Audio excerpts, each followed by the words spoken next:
Hello again, everybody, and welcome to Warriors Walkoff here on HBC TV 25. I'm Justin Barrientos. Thanks for joining us. And we'll start out with softball this week. I want to thank Greg Jones and Cindy Jones for coming in. And I say thank you for coming in because I know it's difficult to talk about the end of the season, which unfortunately we have to talk about here. Takes a lot to come in and kind of answer questions about the last couple of games of the year. But before that, congratulations on a great season. Thank you. You know, 40-plus wins, and all the individual accomplishments of your team were incredible this year. But with that said, you get to the NCAA playoffs, and unfortunately you lose both games, double elimination, so then you're out. Tell us a little bit about what happened in that first game against Warrior State, because it seemed like everything that went right for your team in the regular season kind of went wrong in the playoffs. Yeah, really both games were similar to each other. The difference maybe in the Arkansas Tech game or the Emporia game, I think we had a little more energy and a little more focus maybe in game two. And it's not that we were not focused or ready or prepared in game one. I don't even want to say we were flat. It just didn't have the same feel as it had. But again, a lot of that had to do with how the game was going. There wasn't a lot of, normally we create our own energy. We have some energy in the dugout. We've got some energy on defense. We get things going offensively, or we make a big play or get a big pitch, and that kind of leads us into having great energy. We were trying really hard for that. There was a lot of chatter and a lot of cheering, but there wasn't a lot of action on our parts. And every time it seemed like we'd get something going, or what would start us in the past didn't start us that game. And I think then you do start to press a little bit. You're trying to make things happen, and we just didn't get a lot of production up and down the lineup like we've been doing. I said afterwards the game followed script where we held them to 3, so it would allow us to get to 4 and win the game.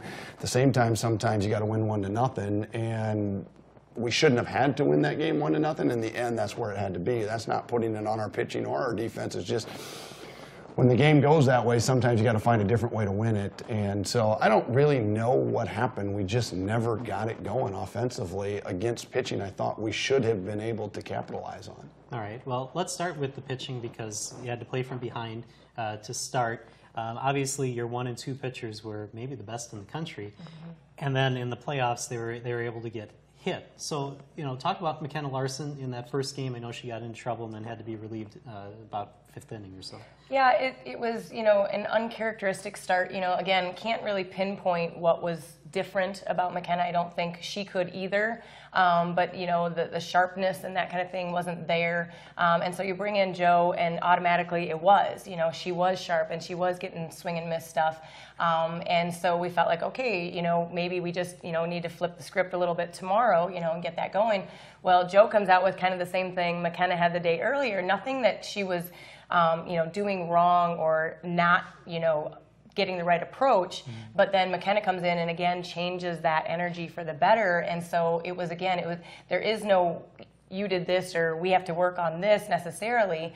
It just wound up being kind of the crux of, we have these 2 great pitchers and it seems like, okay, each one that you choose, we're not really getting the right answer, you know, of what we wanted out of them or the game itself, you know, offensively and defensively as well. All right. So then offensively, you know, you didn't get a lot of hits in that, so you didn't have a lot of base runners. You couldn't manufacture a whole lot of what you did. And I think you got a home run to get the 1 run that you scored in the first game. So along the way, are you kind of watching their pitcher, and do you see maybe why your hitters aren't being effective? Yeah, the best way I could put it, and I don't think this is necessarily completely accurate, but the best way to describe it was like we were geared up for 64, 65 miles an hour, and she threw 61. You know, we were just kind of out on our front foot. I mean, I don't remember the last time we popped up on the infield as often as we did offensively. The one thing we've been able to really do over the last 3 weeks is adjust mid-game. We've made some really nice offensive adjustments. We talked to them after, and the other thing that was odd about this was it took us to the 4th inning to get through the batting order a second time. And we're going through the bottom of the 3rd inning. We're still the first time through the order. I'm thinking, man, we can't make an adjustment until we see her a second time. You know, Mariah hit that home run then, or sorry, had the walk then and had a great at bat. I kept saying down at third base, it's like we're not seeing her well or something. And she started out 0-2, ends up working a walk out of it. And I think, okay, here we go. And I didn't want to run too early in the count because I thought I don't want to run into something. I just want to let Lainey swing. And all year that's been a double in the gap. And it just wasn't at that point. So Lainey's out. Okay, here comes Al. Now I'm going to run first pitch because I want to get her on second base. Still a 1-0 game. If I can get her to second base, Al's got a chance to drive her in, or maybe Riley after that, and or McKenna rather after that. We run right on the first pitch. McKenna's got the base stolen. Al squares one up perfectly, but it's right at somebody. Hits a line drive to the center fielder. So we've got to retreat back to first base. Then we pop up on the infield again, and just like that, the inning's over. And so instead of having something going, we're just right back to trying to figure out how to get it going again. And so it just felt like we were out over our front foot all night. We were just early, and then we never were able to make a great adjustment against it. You know, but you know, it's the funny part of the game because the week before people couldn't get us out, you know, and against the same type of pitching. And you know, and then the next day I thought Arkansas Tech really just kind of threw the ball by us a little bit.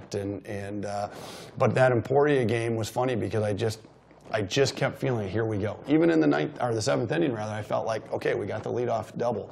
We're going to go here a little bit, and we just didn't. You know, and that's again sometimes the cruelty of the game. Right. Well, let's get to the end of the Emporia game, heading into Arkansas Tech. I don't know if you knew this or not, but you hadn't lost back-to-back games all season long. And so what was your thought, and for both of you, what were you thinking at the end of Emporia, heading into Arkansas, to kind of rally your team and say, you know, it's one loss, we're still in this, you know, we have tomorrow?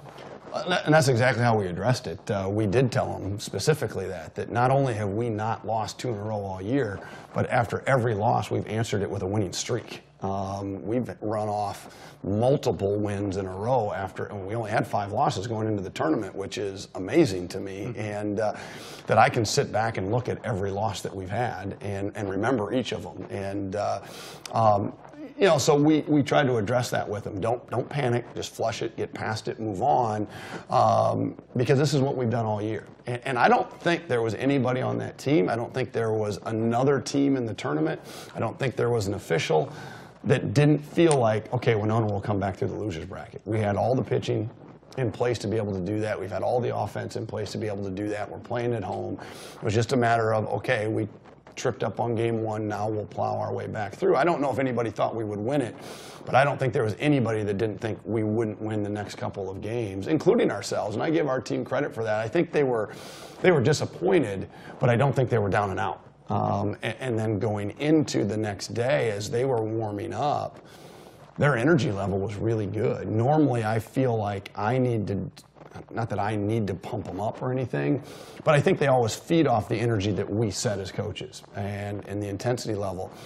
And it was almost the opposite the next day because they'd kind of been home all day. We had the rain, and so we were working on the field as coaches all day, had to pull tarp and all that kind of, and I was tired. But as the game approached, and I was listening to them prepare, their energy actually got me jacked up. And so they were ready to play. It just didn't go the way the script should have allowed it. Your thoughts on that? I mean, obviously it kind of answered the question, but was there kind of that pressure of we're the number 1 seed, we just lost to the bottom seed, and now we have to come back through the bottom of the bracket? I was actually excited. I thought we, you know, based on our streak at that point, I thought that going into the postseason, maybe this is the best thing for us, is, you know, just to come back together, realize that we're human, and realize the effort that we have to put into this, and just knowing that, you know, at this point in the game, we have this many games left going into the World Series, so this is a good loss for us. This gets us right back on track, gets us focused now going forward, and then we can ride that from that point forward and start a whole new streak. So I was actually okay with it, you know, being right there. It would have, not that I wanted it to happen, you know, in the first game, but I thought that it was going to be a good refocus time for all of us. So then what happened in the Arkansas Tech game? Well, at the time of the game and after the game, as disappointing and I guess the only word I can really use is devastating as it was, I really thought we got beat by a better team. The way they played us, they played so well. I thought if we would have played against Emporia the way we played against Arkansas Tech, we would have won the game. I thought we had great energy. I thought we had great focus. I thought we played with a great level of intensity. I just thought they outplayed us. They made every play on defense. They played great defensively. Their pitcher was easily the hardest thrower we had seen all year long and was really just blowing us away. And then every time, again, we got something started, we hit into a double play or we hit the ball right at them. And again, we didn't score enough to win the game no matter how many runs we would have given up. Because if you put a 0 up, you can't win. But I just thought at the end of the game, as devastated as I was that it was over, I thought, wow, that was a really good softball team. The disappointing part came the next day, watching Tech play Duluth. And the only similarity between the team that played us and the team that played the next day were their uniforms, because they played a completely different brand of softball. They played without any energy. Their second baseman, who made every play on the field, had a couple of mistakes. Their pitcher, who was so dynamic against us, was knocked out in the third inning. And I just think that was the proverbial target on our back. They found a way to get juiced up to play us. And I thought we matched that energy. They just outplayed us that night. All right. Let's kind of take a look now to next season and what you guys do now heading into next season. Let's start with the pitching, because you lose McKenna Larson, who's a great overall player, great pitcher, great hitter, just great athlete, being a great volleyball player as well. But you still have Jordan Clement. So as one of the greats at Winona State, seeing Jordan, who could be maybe the best pitcher that Winona State has ever seen, what have you seen from her these first couple of seasons? What does she work on this season, and how is she able to get better the next 2 years? Yeah, I think physically, she's there. She's, she works hard and she's a grinder and she likes to throw. So the more she throws, the happier she gets. So I think physically she'll just continue to do that. But I think we saw down the stretch too that the mental game is going to be where she really makes her hay. So going from her sophomore to her junior year, I think we hope to see her really take on that mental challenge. Really that McKenna kind of bore the brunt of that this season of, really being unfazed. And so Jordan going into next season, I feel like has to take on that level of unfazed by the umpire, unfazed by the scoreboard, unfazed by the offense, things like that. And then teaching the pitchers around her to do that as well. Obviously, we're going to have some inexperience on the mound with her, with our other three pitchers, but her allowing them to lean on her a little bit now as the experienced pitcher on the staff. Do you have an idea of who's going to be that number 2 pitcher heading into next year yet? No, and everyone is going to get their opportunity to, get that role. And again, I don't know if we'll have necessarily a 2, 3, 4, but again, like this year, we have, number 1 by committee. Maybe it'll be number 2 by committee. I mean, I think we're all hopeful we have the right people in-house. And now it's a matter of, who puts in the work in the off season, who develops their mental game, who's really ready to take that ball and says, I'm not going to give up, and I'm going to be that number 2 person, or I'm going to, start that second game, or whatever their motivation is. I think that we have, 3 horses that are ready to go. And so it's just a matter of, letting them have some healthy competition. All right. Now, obviously, we've talked a lot about McKenna, but the seniors that are departing, this is kind of your opportunity to say goodbye to them or talk about what they meant to the program. We'll start with you, Greg. There aren't words, especially to say without emotion. I mean, what they have done for us can't be undervalued or understated. They are so important to what our culture was. And I just had a meeting this morning with Coach Tischer in the office, and we were talking about where do we go, what do we do. We started about recruiting and all that type of thing, and then what are we looking at long-term, short-term, all that type of thing. And I said, how do you ever replace the intangible piece of the chemistry?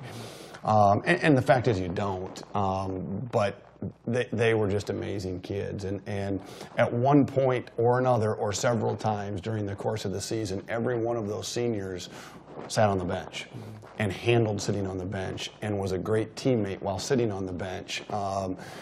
and I don't even want to call it demotion. It was just, we're a team, we're a family. It doesn't matter who's in the lineup and who isn't. You handle your business whether you're in the starting lineup or not. I should never be able to look on the bench and know who our starters are and aren't. And that's what they did. And they realized their number would get called again. And when it was, they were ready. And when it wasn't called, they were still a great teammate. And this day and age, that doesn't happen anymore. And they were just old school kids that whatever you needed from them, they gave. And they really changed it a couple of years ago. We took a step back in 2016 and snapped a 10-year string of making the postseason. And I've told this story several times to several people that Jamie and Paige came into my office before the school year started the following year as juniors. And we just laughed and talked and, told stories, and you just knew we were going to be okay. And that's just kind of how they led. They never did it by grabbing anybody by the shirt collar and yelling at them. They just did it. All right, last 30 seconds or so, any thoughts Yeah, on seniors? I think one of the things they did that some of our other seniors haven't is they really empowered the group. They empowered some of the younger generations to really take hold and realize what they're a part of. So I hope that our next senior class really realizes that as well going forward. It's not about the power you hold as a senior. It's really about empowering the rest of the group and making sure that you're leaving this program better than you found it. And I think those 5 seniors did that better than maybe anybody has in history. So I think our younger generations are ready to kind of step forward and really become, some of our upperclassmen and things like that. All right. Well, again, thank you for coming in to wrap up the season. I wish it would have ended a little bit differently. I know you guys do as well, but thank you for coming in. Congratulations on a great season, and we'll see you next year. Thank you so Thanks for much. having Thank us. you. All right. We're going to take a break here on Warriors Walkoff. We'll talk baseball coming up right after this. With our partnership with HBC, we were able to now be a smart gigabit community with US Ignite and the National Science Foundation. All their other partners are large metropolitan urban areas, Austin, Texas, San Francisco, Washington, D.C. And because of the broadband connectivity provided by HBC, we are a community lead for this initiative where we're going to be able to bring next-gen technology and stay competitive in the 21st century economy. Providing opportunities for residential and business customers, HBC is leadership in your community. And welcome back to Warriors Walkoff here on TV 25. Time now to switch to baseball, and head coach Kyle Polk joins us. And again, I said it to Coach Jones earlier. Thank you for coming in to kind of wrap up the season. It's kind of hard to talk about losses in the end of the season, but I appreciate you coming in. Yeah, thanks a lot for having me. Thanks for doing the show all year long. As I said, our guys kind of get excited when I ask who gets to come and who's available to come. Like I said, all except for Sam Conley when he was here. You could tell he was really nervous, but all the rest of them, they like it, and we appreciate the little exposure we get. Well, very good. I appreciate you coming in. We got to talk about the St. Cloud game. That was obviously a difficult game for you, although you take out 2 innings, and it was a regular baseball game, right? Yeah. It was one of those things where we got to a point where we just didn't make a couple plays. And it was 4-0 at the point. And the 5th inning, Aaron Mutter was probably at his end of his throwing, and he's right around the 100 pitch count. And so we were hoping to get through that inning, but we had to make a change. And just when it rains, it pours. Yeah. We didn't miss the double play ball, threw away a double play ball, missed a ball in the outfield. They had a couple C&I hits that just sprinkled their way through the infield. And when it got all done, they had 9 runs. And now we're down 13-0. So now we're thinking, hey, this is one of those games where we're not going to say we're not going to win, but the probability of coming back. So now we're looking, what can we do? We need to save some arms. It's a double elimination tournament. So ran out a couple guys who hadn't pitched a lot during the year, but gave them a chance to throw, and ended up giving up 10 in another inning. Right. And the same type of thing. Although we didn't help ourselves with walks, we walked, I think, 13 or 14 guys that game, which we didn't do all year long. Right. Kind of basically after we sat down with our coaches and stuff, we talked, a lot of young guys, first time experience. You could see even before that game, the nerves were setting in, a little awestruck, the deer in the headlight looks and stuff. So, and then when it started going bad, it just kind of snowballed. So the good thing is we recovered the next day, played good, but just didn't pull it out in the end. So is this a kind of game where, because your team is so young and this memory will be fresh in their mind, that it might be a good thing for next year to say, this is never going to happen again, and we're going to do everything that we can, even maybe circle St. Cloud on the schedule and say, we're going to go after them this time? Oh yeah, we'll use that as a little motivation. But the other thing I told them too is the next day, hey, what happened yesterday, that doesn't even matter anymore, so don't worry about that. But we can use it for next year a little bit. Our goal again will probably be to get into the conference tournament, see what we can do. And with this young guys that'll be a year older, we got a group of young guys coming in that are decent ball players. But yeah, we'll use it for some motivation. But the main thing is that it has no bearing on anything in the future. It's all done, and we talk about that a lot. That you're only as good as your next at bat. You're only as good as your next pitch. You're only as good as the next ball that's hit to you. So, I mean, how proud of your team were you when it comes to the next game against Wayne State, and you battle, and I think there were like 3 or 4 lead changes in that game. You had chances, to close it out and be in the game. Yeah. I mean, they really did forget about that same. Yeah, they did. They did a great job. They did. We played good baseball. Baseball we've been playing most of the year. Again, it came down to the end with our young pitching staff. We just didn't hold the lead at the end. But we played the way we did all year long. The young guys, like I said, you could tell they just forgot about the day before and got back to playing good baseball. Played good fundamental baseball. I think we didn't have an error till the last inning, and that error kind of hurt us a little bit. But one of those things we got to learn from. Now, you talked about using a lot of arms in the St. Cloud game. Caleb Schoenholtz went 8 1/3. So, I mean, was there some kind of residual hangover from that last game where you didn't have the arms that maybe you needed to, or was Caleb just doing that good of a job that you left him in? Yeah, Caleb was doing it again. He's throwing well, and he's been our hard luck pitcher this year. I don't know how many games we've had that he's had the lead going in late in the game, and then just because of pitch counts where we wanted to make sure we take care of their arms and stuff, that we take them out, and then the bullpen didn't do the job. But yeah, he was cruising, and we had the point where he was throwing really well. And we thought, okay, we win this game. Now we got our guys lined up. We had Dylan Whitaker and Austin Savory, and then our bullpen hadn't been used, some of our top guys in the bullpen. So we were sitting pretty good if we would have won that game. And in the previous game, you got Taylor Field, I think it was able to get a couple of innings, or get an inning, and actually didn't do too bad.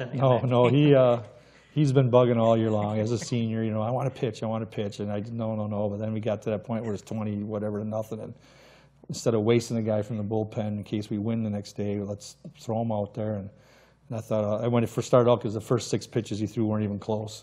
But then he was able to get a ground ball for double play and another out and whatever. So he did all right, but we had to yell at him, focus and make your adjustment. You've been catching all year long, make an adjustment, get the ball where it belongs. But he did all right, and he was all happy and had a big smile after that. Even though we lost, he was excited that he got to pitch. All right, so after the Wayne State game then, did you have a message for your team, kind of last words for the season? Yeah, we just talked about, hey, remember what our goal was to get to the conference tournament. Big thing is thank the seniors that were with us, the 4 guys. They did a great job as leaders this year, and being 2 of them were role players and 2 of them were starters. And then I said, now you know what it was like. You were here, we missed out the last 2 years. So those seniors were there as freshmen. But then hey, what was the feeling like? Now you know what it's like to get to the conference tournament. When you get here and you watch the other games, it's the 23-0, yeah, but that happens. I told them I've been on the winning side of that, I've been on the losing side of that before. It just happens. But know what it felt like, what was the experience like, and remember that. So that's our goal next year, to get back here. All right, and then end of the year awards, you had a couple make the all-conference team. You had Taylor Field and Derek Martin make the all-conference team. What were their contributions to the team this year? Well, Taylor's been a 5-year guy, redshirted as a freshman, but traveled with us all the time because he was a catcher, so bullpen guy. So he's been with us for 5 years, and I'm probably going to miss him because he's been one of my guys that I've been able to give a hard time to, and just I knew once you know him, you can do that stuff. So I tell him I don't know who I'm going to replace for. He can be my whipping boy or whatever you want to call it, but he just laughed on that. But I thought all along he has a chance to be that type of player, be an all-conference type player, and he finally put together some numbers this year that were pretty good, and the other coaches in the league recognized us. And then Derek Martin again, our shortstop. Last year, defensively, was really good, really struggled at the plate. I don't know if he hit 200 last year for us, but defensively did really well. So this year he was 340 or something like that, batting average 330, and put together both offense and defense together. And so it was good that the coaches recognized that. And so it'll be good with Derek going forward. Hopefully he'll step up and be a leader and do a job like Taylor did for us. So you mentioned that there were 4 seniors on the team. Taylor, one of them, Kip Youngquist, Mitch Hyde, Derek Mossberg. How does your team kind of shape up for next year? Do you kind of have an idea of where people are going to be, and maybe if you're going to use some of the incoming players that'll be, whether you redshirt them or use them? Yeah, I kind of have an idea in the back of my head. We know we got couple of, well, third base potentially could be either Tanner Williams, who DH'd all year long, or Logan Grunwald, who was a freshman this year, could step into Kip's spot. Nick Nalawanski will take over most of the majority of the catching duties. Kyle Guzabucky, who redshirted for us this year, will be his backup. And then we have another catcher that we signed coming in that potentially we'll see how it shakes out, whether he can be a player there and help out, or do we redshirt him for the following year and stuff like that. Yeah, we got a couple position guys that we're bringing in that potentially could help. But we usually let that shake out in the fall with our fall ball. Got a few arms that are coming that are pretty good. So you always need the arms. So we're only losing one pitcher, but we found out during the year here we got to have more depth in our pitching staff. And so I think we got 4 arms coming that should all be able to help us a little bit next year. All right, I want to ask what's up next for you, but first, the team itself. I mean, we always kind of see them out on the field. Obviously NCAA rules, there are restrictions on what can and can't happen for workouts, but on their own they can do whatever they want. So what kind of is the schedule for a college baseball player now? Because it's different from, like, when I was growing up, I didn't play college baseball, I played high school baseball, but everything is different because it's kind of like a year-round thing now. Well, most of them, I kind of leave it up to them. I really want our position guys to be playing and getting as many at-bats as they can. But again, it's up to them, because a lot of them, we're minimal scholarship time, so a lot of them got to work, make money, so a lot of that will come into play. But most of them are playing somewhere back home talent type things, or amateur ball. Pitchers, we're going to put a little bit more restrictions on them this year starting. We've had some in the past where guys have gone off and thrown too much, or they get involved, and I don't want to rip on anything, but they get involved with people who think they know what they should be doing and change, and they come back and they're all out of whack, and we need to fix them again. So we talked to them that the pitchers that are throwing this summer, 100 pitches a week, which basically if they're a starter, that's 1 outing. If they have somebody tell them, hey, you need to try to do this, they're supposed to get a hold of myself or Coach Johnson and say, hey, this is what they're talking about, and then we're going to let them know yes or no, that's a good idea. So we're going to just kind of watch them a little bit more. But I really loved amateur ball growing up and stuff. Way back in the day, I actually came to town and played against the Winona Chiefs and stuff. So most of my guys, if they're back home playing with their hometown, they play with their buddies, I really like that idea for them. So you have some of those players. Is anybody playing in like a Northwoods League or any of the summer collegiate leagues? We got 2 guys that are starting with temp contracts. Zach Stang from Eau Claire is with the Eau Claire Express. Okay. And actually a kid that we're bringing in next year with him, Tanner Halverson, a transfer student who played in high school with Zach. They're both starting out the year with Eau Claire Express. And then Aaron Mutter's going to play with the Kenosha Kingfish in the Northwoods League. But they're both on temp contracts. Whether they stay all year or not, I don't know. That's up to those teams. But those are the only 2. Tried to get a couple other guys in the league, but had nobody was interested. So a lot of them are just playing back home. All right. Now, for you, so what do you do in the summer? I know there's a lot of travel. There's still kind of, I don't know if you want to say recruiting, but there's watching games and seeing what's out there. What's the plan for you this summer? Yeah, now it's not going to start today because I'm going to go watch my nephew play. But starting basically tomorrow, it's every day, through the high school season now till the end of the high school playoffs, and then it's American Legion ball. And usually it's 3 to 4 nights a week, finding games to go watch, and then almost once summer gets here, it's almost every weekend there's tournaments or showcases. My assistant Patrick Riley does most of the showcase things. I'm a big believer and backer of American Legion baseball, so I spend a lot of time watching American Legion baseball between the cities, Rochester, and then in Wisconsin, and doing that. So, yeah, everybody thinks, well, what do you do now? Your season's done. You're just going to go fishing all the time? And I said, well, hopefully I'm going to go fishing, but this is when the work starts. This is actually going out and finding. And we're already done with 2018 grads, so we're now trying to compile our list for 2019s. And we got a pretty good list start already, but between Coach Riley and myself, we'll see between 500-600 kids, narrow it down to probably 30 or 40 that we really like. And then because we're only losing 4, or next year's senior class is only 3, we're probably only look to bring in 5, maybe 6. Sure. And then you always want to be a couple more than what you lose because you don't know what's going to happen with guys that are still in the program. All right. Well, again, I appreciate you coming in and wrapping up the season. And, thank you. And have a good summer. Oh, yeah. It's nice out now, so we can start. That's right. And hopefully we'll see you again next year on the show. Yep. Sounds good. All right. Thank you for joining us here on Warriors Walk Off. We'll see you next time here on TV 25.